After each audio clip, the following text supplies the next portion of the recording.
US in a tragic development, 22-year-old Saketh Sreenivasaiah, an Indian student at the University of California Berkeley, has been found dead 6 days after he went missing. The student, originally from Karnataka, was last seen near the campus on February 9th.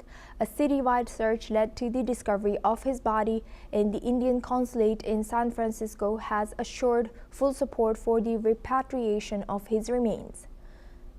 Sreenivasaiah, an alumnus of IIT Madras, had been pursuing a master's degree in chemical and biomolecular engineering in US. Now for this, we welcome retired Colonel Sanjay Sirohi. He's an international relations and defense expert, joins us live from New Delhi. Thank you very much, Colonel, for joining us again. Good to see you. Now, this unfortunate event has taken place, and this is unfortunately not the very first that something like this has happened to, very bright Indian students who were studying abroad, especially in Western countries like US and Canada.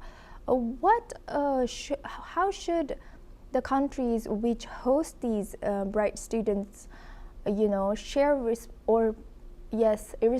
are responsible to protect these international students, and also what can we expect from this now? Thank you, Asuma, good morning and having me on your news channel and discussing a very, very sad event which has happened with Saketh, who got missing on 9th February and who was doing an MSc from University of California. This is not the first time. If you see, there are a large number of students who have died in mysterious circumstances, specifically in United States. There have been disappearances which have not been explained. And regarding this latest one, Saketh, who went missing on 9th February and his body was found out after 6 days, it shows that there is something wrong somewhere. I think what I feel is that there is a discrimination against the Indian students, specifically in United States. Because if you remember that in 2024, within 4 months, there were 11 students who went missing, Indian students who went missing, and later on they were found dead.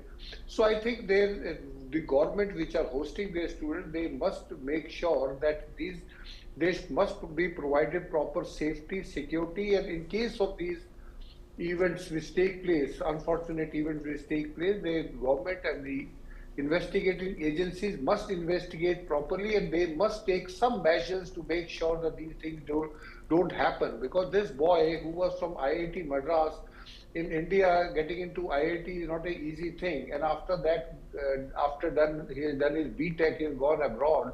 So he was a very, very bright student, and the bright student who dies like this, it is not only lost to the country where he was studying, it is a loss to India also.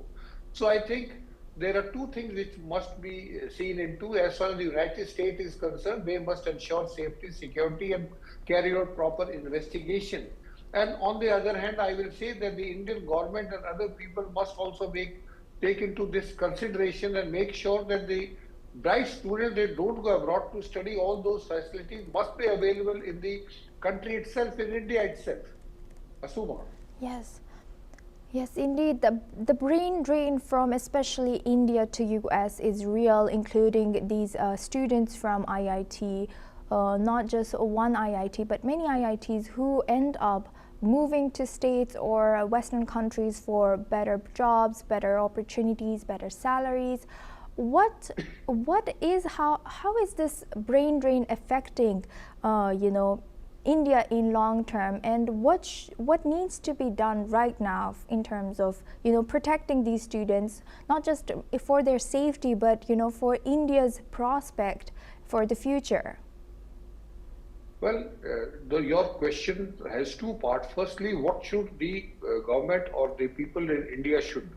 Why should people, after doing their BTech from IITs, because the IITs are producing the best engineers, graduates, and technical people, and the government is spending a lot of money in building up all these institutions, and after they have done their BTech, after that when they go to United States or any other country, I think it is a great loss to the country itself.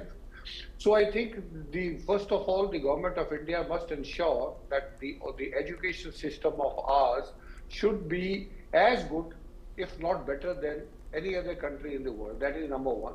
As regard the country which are hosting these students, I think it is their moral responsibility, irrespective of the caste, creed, country, race, that these people who have come to you, and these are the people who are your intellectuals, because these people, these students are going to serve you. They are not going to serve India. They are going to serve United States. They'll get a job in United States. It is your, this thing, the assets. You must make sure that you look after these assets. If these assets have moved from India, it is lost to India. But if they come to your country and they disappear and they later on they are found dead, then I think it is lost to both the country, India, as well as the host country. Asuma. Yes. You know, like US has H-1B visa, which of course, as we know, most of the applicants are from India, especially from such bright schools. And also now China has another visa. Unfortunately, I don't remember the exact name, but they've issued this visa for the special bright students. So what can India do to maybe stop them to go to these countries right now? No, we can't stop them because India is a democratic country. We can't lay down the rules that no student after doing their BTech from IIT or any of the prestigious institutions, they cannot leave the country. I think that is not possible. But I think the avenues must be the government and the other private sector must make sure, even the institutes must make sure that if the person has done BTech, then why can't he do MTech and other important professional courses in the country itself?